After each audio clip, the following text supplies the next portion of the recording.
Ano po ba kasi ginawa nyo, Char? Sabi niya, kasi di ako nakapag-update kanina. Ah.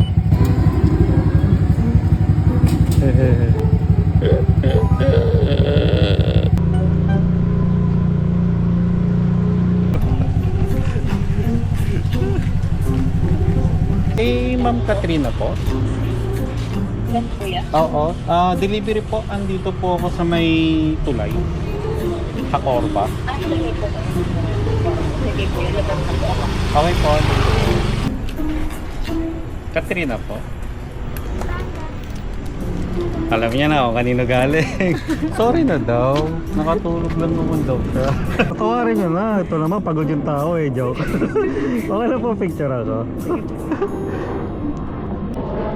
Yan na, papatawarin mo na yan ha. Huwag ka na magtampo ha.